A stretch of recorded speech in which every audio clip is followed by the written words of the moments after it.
I'll get mute. I'll get so quiet that people say, "Hey, are you there?" And I'll say yes. And I'm answering very short. Every time a question is, it gets shorter and shorter. And the reason why I'm doing that is saying that you've wasted my time. Reason why I'm doing that, I'm trying. No, no, no, no. I am making a point, family, to say that we came here to really conduct business. We came here to really talk about how we can make this project better.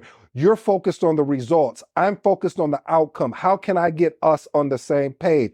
I keep it brief and short. And then after a while, people are like, ooh, okay, I get where you're coming. So when I get silent, that means there's something that's going wrong. That means it's got so bad that we can't talk it out on a level that needs to be talked out. To talk. It got so bad that we can't have a good conversation because either people are talking over each other or it's things of that nature. So having the ability to leverage the power of silence. Now you have to be strategic with this. You can't just go quiet all the time because it's not going to work. It has to be strategic, family. So if you'd like to know more about that, leave a comment and say, hey, ED, I want to learn more about that. All right, point number 4, embrace constructive